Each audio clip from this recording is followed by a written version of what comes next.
हजरत सुफियान सौरी रहमतुल्लाहि तआला अलैह कमाल का जुमला कहते हैं ना, बड़ों की बातें भी बड़ी होती। एक जुमला है मगर ऐसा लगता है कि पूरा फलसफा बयान कर दिया है। वो कहते हैं लोग सोए हुए हैं, जब इन्हें मौत आएगी तो बेदार हो जाएंगे। असल आंख पता है कब खुलेगी? मरने के बाद। हम जब इंसान दुनिया से जाता है ना, तो रिश्तेदार पता है क्या कहते हैं कि मैयत ने पीछे क्या छोड़ा है। फरिश्ते पता है क्या कहते हैं? मैयत ने आगे क्या भेजा है। असल मरने के बाद पता चलेगा कि असल दुनिया तो वो थी, मैंने आखिरत के लिए क्या तैयारी की। कई लोग बस दुनिया की प्लानिंग बनाते बनाते, अभी तौबा नहीं बाद में कर लूंगा, बस अगली रमजान को तौबा कर लूंगा, बस ये कारोबार सेट हो जाए फिर गुनाह छोड़ दूंगा, फिर मैं शराब छोड़ दूंगा, फिर मैं बुरे काम छोड़ दूंगा, और इसी इंतजार में दुनिया से चले जाते हैं। फरमाया मौत आएगी तो बेदार हो जाएंगे, मगर फिर कर कुछ नहीं सकेंगे। ऐ मेरे प्यारे इस्लामी भाइयों, अल्लाह करीम कुरान मजीद में इरशाद फरमाता है, वब्तगी फीमा आताकल्लाहु दारल आखिरह, और जो माल तुझे अल्लाह ने दिया है उसके जरिए आखिरत का घर तलब कर। कितनी प्यारी बात है, जो कुछ अल्लाह पाक ने अता किया है उससे क्या तलब करना है? आखिरत तलब करनी है। अब अल्लाह ने क्या दिया है?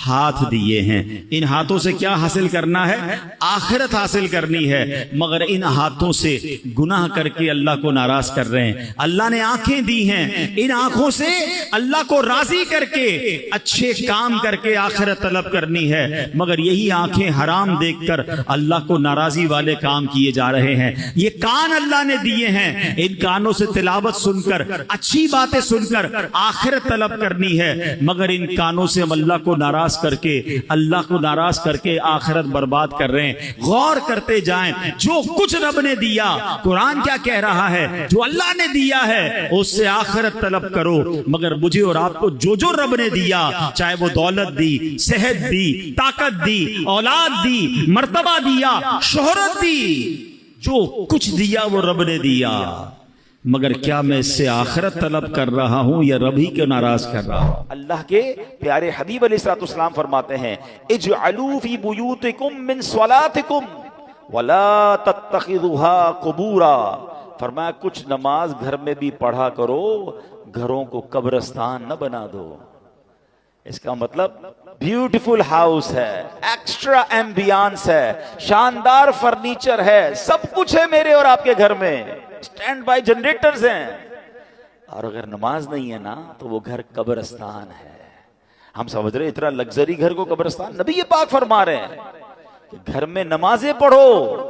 ये मर्दों के लिए तो यही हुक्म होगा कि मस्जिद में आके पढ़ें, मगर कुछ नवाफिल घर में भी पढ़ें, कभी शराक शाश पढ़ें, कभी तहज्जुद पढ़ें, कभी दीगर नमाज के नवाफिल पढ़ें। मगर खवातीन घर की, बच्चे, यानी घर में अल्लाह करे ऐसा माहौल हो कि जब नमाजों का वक्त आए तो एक कमरे से तिलावत की आवाज आ रही हो, कहीं से नमाजों की पता चल रहा हो। माशाल्लाह कितने खुश नसीब है वो लोग जो घर जाते हो तो घर वाले नमाजें पढ़ रहे हैं। अभी होगा ये माहौल। Why I took this topic कि अभी माशाल्लाह कई घरों में ये माहौल बन चुका होगा कि चले कुछ नमाजें हो रही होंगी, कुछ घर में तिलावत भी हो रही होगी, बट लेट्स कंटिन्यू। ऐसा नहीं फरमाया नबी पाक ने कि साल में एक बार नमाजें पढ़ो। फरमाया अपने घर को कब्रिस्तान न बनाओ, उसमें नमाजें पढ़ो।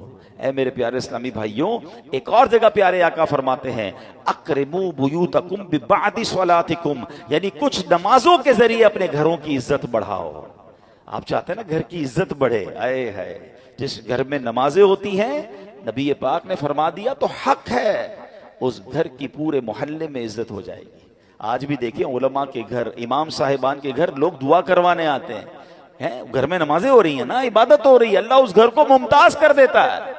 हम समझते हैं एक्स्ट्रा लाइट लगाऊंगा, जरा खूबसूरत एलिवेशन करूंगा, जरा हटके डिजाइनिंग करूंगा तो वो सबसे मशहूर हो जाएगा। नहीं, इज्जत देने वाला रब है, और अल्लाह के सबसे मुअज़्ज़ज़ बंदे हैं। अल्लाह की मखलूक में सबसे बढ़कर इज्जत वाले कौन है?